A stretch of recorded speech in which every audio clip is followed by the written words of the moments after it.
UPSC की परीक्षा में अब ज्यादा दिन नहीं बचे हैं और अब समय आ गया है ताबड़तोड़ टेस्ट सीरीज सॉल्व करने का। लेकिन टेस्ट सीरीज में भी अपनी ही परेशानी लोगों के सामने आने लगती है। तो यूपीएससी एग्जाम में इनफैक्ट ऐसे लोग भी शामिल होते हैं जिनमें प्रतिभा और ज्ञान की कमी नहीं होती है, लेकिन सब कुछ जानने के बाद भी कई बार छात्र यूपीएससी एग्जाम को पास नहीं कर पाते हैं और इसका मुख्य कारण होता है प्रेशर में चीजों को समझ ना पाना। सिविल सर्विसेज की तैयारी के बाद टेस्ट सीरीज ज्वाइन करने से अभ्यर्थियों को कम वक्त में ज्यादा प्रश्नों का उत्तर देने की प्रैक्टिस करने में आसानी होती है। एक रियल एग्जाम जैसे माहौल में टेस्ट सीरीज हल करने से छात्रों के अंदर आत्मविश्वास जागता है, कॉन्फिडेंस आता है। इसीलिए आज हम इस वीडियो में बात करेंगे टेस्ट सीरीज के बारे में। नमस्कार, स्वागत है आपका प्रभात एग्जाम के यूट्यूब चैनल पर। यह एक ऐसा प्लेटफॉर्म है जहां आपको मिलती हैं सभी कम्पिटिटिव एग्जाम से जुड़ी महत्वपूर्ण जानकारियां जो आपको किसी भी एग्जाम में सफल होने में काफी मदद कर सकती हैं। अगर आप हमारे यूट्यूब चैनल पर पहली बार आए हैं तो हमें लाइक और सब्सक्राइब जरूर कर लें और हमारे लेटेस्ट वीडियो सबसे पहले आप तक पहुंचे इसके लिए बेल आइकॉन को प्रेस करना ना भूलिएगा। तो आइए शुरुआत करते हैं आज के वीडियो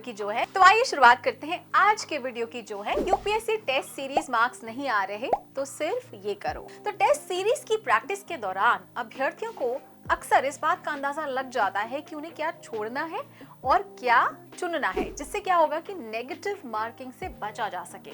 यूपीएससी की तैयारी के दौरान टेस्ट सीरीज जो होती है वो छात्रों को इस बात की समझ क्लियर कर देती है कि आपको कैसे तैयारी करनी है और एग्जाम के दौरान किन चीजों को करने से बचना है। तो ये तो स्पष्ट है कि एग्जाम का जो पैटर्न है और नियमित तैयारी से विषय पर मजबूत पकड़ हो जाती है।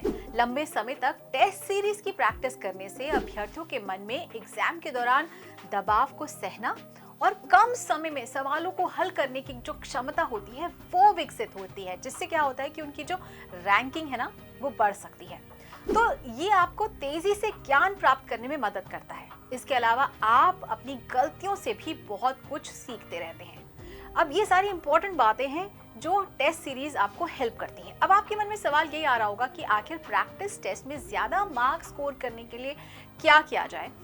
तो इसके लिए जरूरी है कि सबसे पहले आपको ज्यादा से ज्यादा टेस्ट सीरीज सॉल्व करने होंगी। देखिए, ये तो क्लियर है कि आप जितनी ज्यादा प्रैक्टिस करेंगे ना उतनी ही ज्यादा चीजें आपको क्लियर होंगी, जैसे आप किन टॉपिक्स में बेटर प्रदर्शन कर सकते हैं और कौन से सब्जेक्ट्स ऐसे हैं और कौन से टॉपिक्स ऐसे हैं जिनमें आपको थोड़ी दिक्कत महसूस हो रही है। ये आपको क्लियर हो जाएगा जब आप टेस्ट सीरीज सॉल्व करोगे। तो दरअसल आप परीक्षा में ज्यादा समय तो नहीं बचा है और आपको अब इस समय अपना पूरा जो ध्यान है ना वो टेस्ट सीरीज पर ही फोकस कर लेना चाहिए। और जब आप टेस्ट देते हैं तो उसके बाद आपको अपने जो वीक टॉपिक्स होते हैं ना उनकी पहचान हो जाती है। लेकिन अभी भी आपके पास इतना टाइम है कि आप अपने जो वीक पॉइंट्स हैं, अपने वीक सब्जेक्ट्स हैं, उनको फिर से फोकस कर सकते हैं और पढ़ सकते हैं। और इनफैक्ट ज्यादातर यूपीएससी टॉपर्स जो है ना वो भी टेस्ट सीरीज के महत्व पर सहमत हैं, क्योंकि इनसे जो प्रैक्टिस एग्जाम से क्या होता है कि आने वाले प्रश्नों को समझने और उन्हें हल करने की क्षमता का विकास होता है।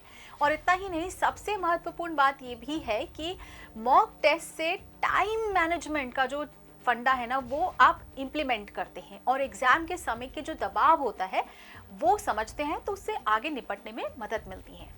तो ये रियल एग्जाम देने के दौरान होने वाली जितनी भी गलतियां हैं उनका एहसास कराने में भी सहायता करती हैं। तो शुरुआत में कैंडिडेट्स अपनी गलतियों से सीख सकते हैं, लेकिन रियल एग्जाम में ऑब्वियसली ये वो दोहरा नहीं सकते। कई उम्मीदवार मॉक टेस्ट को किताब की तरह पढ़ने लगते हैं और समय अनुसार हल नहीं करते, लेकिन उससे उनका जो प्रदर्शन होता है वो खराब हो जाता है। तो यूपीएससी परीक्षा में सफल होने के लिए आपको टाइमर लगा के टेस्ट देना होगा और टेस्ट देते समय बिल्कुल माहौल ऐसा होना चाहिए जैसे बिल्कुल परीक्षा ही आप दे रहे हो। अकेले कमरे में टेस्ट दें, कोई आपको डिस्ट्रैक्शन नहीं हो, मोबाइल फोन को दूर रखें।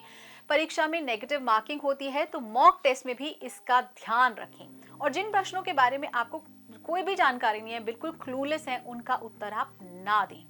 मॉक टेस्ट में कम नंबर आने पर प्रश्नों को दोहराएं, उनसे संबंधित जानकारियों को बार बार पढ़ें और मॉक टेस्ट में अपने प्रदर्शन का विश्लेषण जरूर करें। आप ये जानें कि किन विषयों में आप अच्छा अंक हासिल कर रहे हैं, उन्हें भी नोट करें और अपने कमजोर क्षेत्रों की भी पहचान करें। जिन सवालों को आप हल नहीं कर पाए उनको आप बार बार पढ़ें। और इसके अलावा आपको पिछले साल के सवालों को भी एनालाइज करना चाहिए।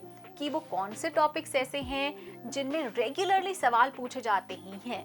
और जैसे इतिहास में हमें पता है कि गांधीयन मूवमेंट से संबंधित सवाल पूछे ही जाते हैं, तो आप भी कोशिश कीजिए कि ऐसे मैक्सिमम टॉपिक्स को आप आइडेंटिफाई करो जब आप मॉक टेस्ट देते हो और उन पर आप ज्यादा फोकस करो। तो दोस्तों, अगर आपको हमारा ये वीडियो पसंद आया हो तो अपने फ्रेंड्स के साथ भी इसे ज़रूर शेयर कर लें, और अगर आपके पास हमारे लिए कोई सवाल या सजेशन है तो कमेंट बॉक्स में लिखकर हमें ज़रूर बता दें। तो जल्द ही आपसे फिर मुलाकात होगी एक नए टॉपिक पर, एक नए वीडियो के साथ। देखते रहिए प्रभात एग्जाम। नमस्कार।